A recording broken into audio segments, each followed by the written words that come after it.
G'day there guys, it's Markee here, and welcome back to another episode of r/Am I the Arsehole? Hope you enjoy. Am I the arsehole for not wanting my sister-in-law to have her own dedicated space in our house?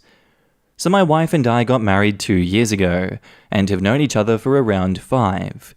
I'm an introvert that likes to have his own space, while she's more of a social butterfly. While she is introverted, she also has those bouts of wanting to heavily socialize. I have never hidden the fact that I don't like to see people for long periods of time, and she even likes to tease me about it, calling me cave demon, so I doubt she is taken aback by that fact. For the last 2 years, we haven't had many problems. We lived in a relatively small house, but if she wanted to see people, she was more than welcome to invite them over. In that house, we had 2 upstairs bedrooms. One of them was my office. This arrangement was only made because when she does have people over, I can just go in that room and not be bothered, as well as sometimes I talk loudly when on voice chat with either co-workers or teammates while playing video games or working, so I also avoid bothering her friends and family members when they are over. Well, we moved a month or so ago, and apparently that changed. We have barely had 1 weekend to ourselves, and her family and friends keep coming over, sometimes staying overnight. This is particularly the case with her sibling, early 20s female. To give you some perspective, in the last week, she was over 3 to 4 days out of 7. She is very helpful. While I do appreciate her help, my wife now made a specific space for her, with desk, chair, etc. in our basement, which is next to her desk and also next to my office, and went as far as to prepare a whole bedroom just for her. While I did call her out saying that I don't think it's fair to designate a full bedroom just for her sister while we only have 3 bedrooms, one of them being my office, she said any guest could use it, but has made the mistake of calling the room her sister's room multiple times already, and wants to buy a new mattress and everything else for it, and I would have to pay half of it. While money is not an issue for us, I told her that I was not comfortable with this arrangement, not because I don't think her sister is helpful or nice, but because it is our house, and last time I checked, she doesn't help pay our mortgage, so why should she get to have a room designated just for her? This seems insane to me. I do also agree that while she is over, she doesn't bother me, and I am very antisocial, so my perspective on this may be skewed. After talking about it again, her answer to this was that, okay, well, I get to have my office, so she can have a second desk, and that if the laptop, monitor, keyboard, etc. was a problem, that she was going to tell her sister to give it to her, so she could claim that they were actually hers, and not her sister's, so it shouldn't bother me anymore. My answer to that was to simply tell her, okay, let's see how long our marriage lasts then. So Reddit, am I the arsehole? OP has offered the following explanation for why they think they might be the arsehole. 1. The fact that I told my wife I don't want her sister to have a dedicated place in my house, as well as the fact that I hinted to the fact that this would end our marriage. And 2, I might be an arsehole because my sister-in-law is actually very nice, and my perspective on this might be skewed due to the fact that I am very antisocial. And now in the comments, not the arsehole. She is moving her sister in piece by piece. First, it is that she is visiting, then staying over a couple of days a week. Now she is there the majority of the time, and she has her own desk, laptop, monitor, and keyboard. Your wife even wants to buy her a new bed. You kind of expressed your right to have input on who lives with you, and your wife decided that it was better to use subterfuge instead of asking if her sister could move in directly because she knows you don't want that. You would just wake up one day and all her sister's stuff would be in your house, and now you have a permanent roommate. So not cool. Yeah, I couldn't help but wonder that myself. That is why I mentioned in my comment about the possibility of sister-in-law leaving clothes, jewelry, and other stuff there. OP may need to think about scheduling marriage counseling in the future if this is indeed what the wife is trying to do. And OP replies, now that you are mentioning it, while looking for a new house, we found a few with a parental suite, and she did hint to her sister living there to escape their parents.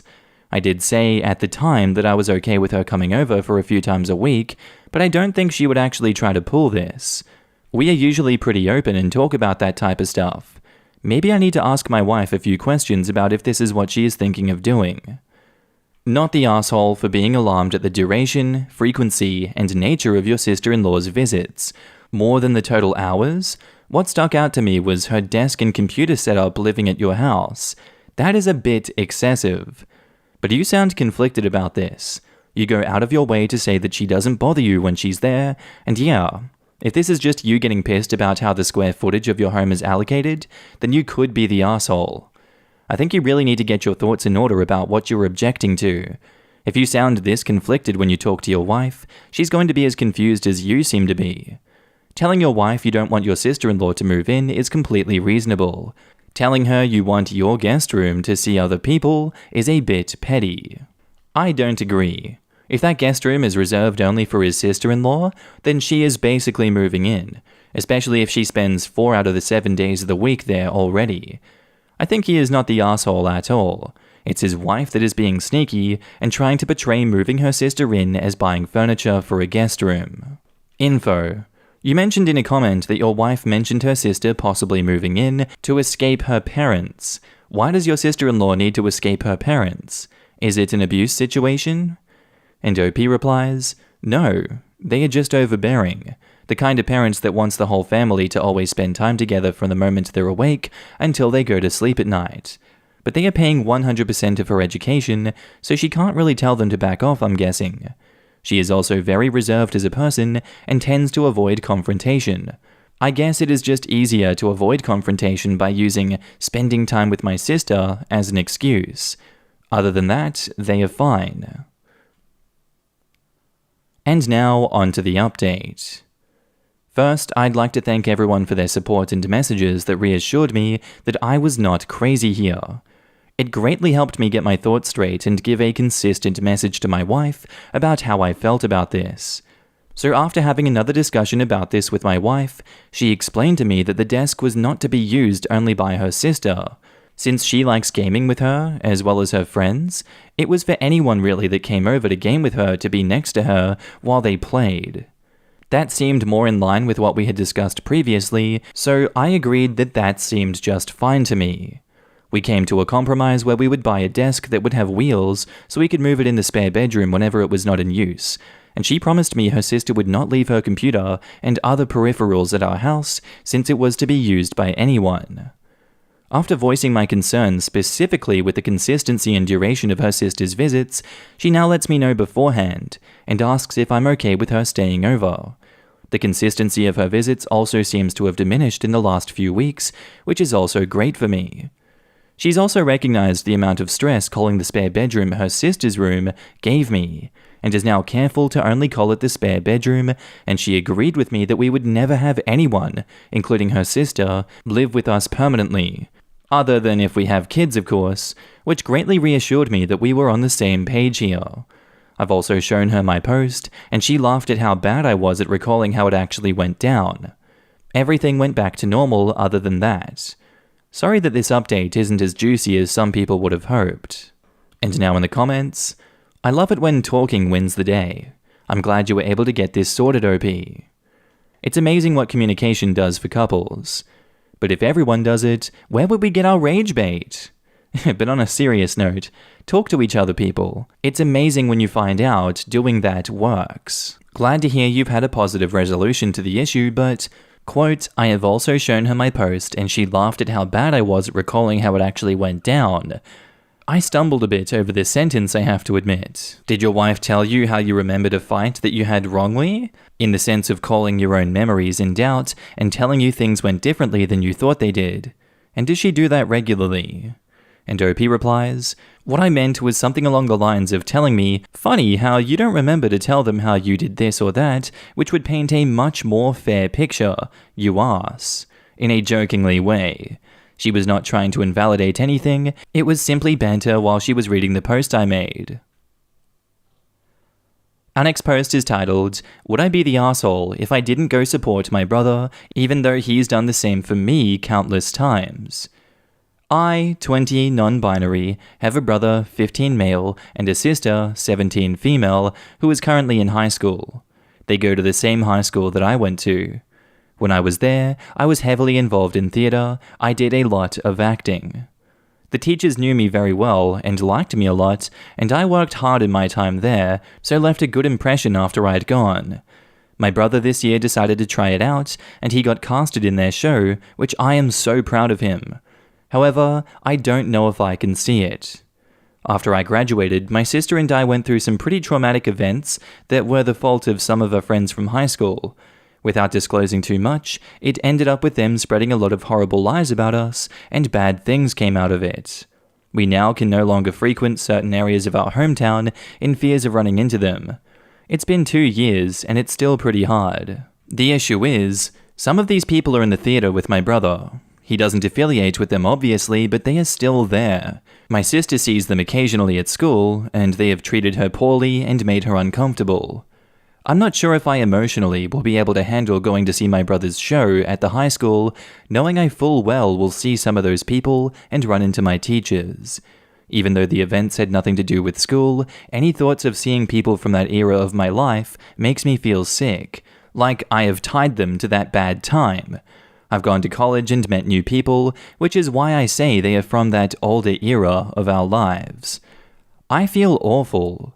My brother has seen almost every single one of the shows that I put on, and our mutual love of theatre brings us together. But the thought of going back to that high school makes me feel sick to my stomach. I don't want to disclose too much, but I'm not throwing around the words traumatic event lightly or using them as buzzwords. We really did go through a horrible time, and I never want to see those people again, at least not willingly. I think it would cause a lot of harm emotionally and backtrack a lot of the work that I've done in therapy.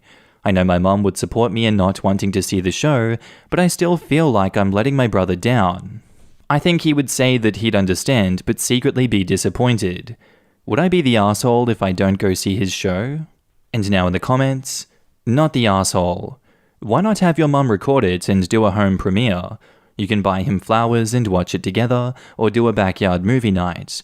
Or you can throw an amazing after party for him, invite his theatre friends and make it a blast. And OP replies, what a good idea. There is also a possibility that they will live stream it, since they did that when schools were online from COVID. Maybe they will do it again. I'm going to say no assholes here, based on the information provided. But have you talked to him about it and explained how you feel?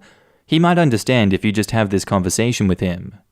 And OP replies, I plan on talking to him about it, but I also know his response would immediately be, it's fine, I understand, don't come. Because he understands the seriousness of the previous situation with the old friends, and he's such a good kid. But I also think he'd be let down nonetheless, which I would understand and not hold against him whatsoever, obviously. I wanted to find a neutral, uninvolved opinion to think about it before I officially talk to him. You would be the asshole, but not an atrocious one. Feeling discomfort isn't always the worst thing, and cognitive behavioral therapy encourages safe exposure as a way to basically reprogram your brain. So not only would it be the right thing for your relationship with your brother for you to support his show, it would also be better for you and your healing.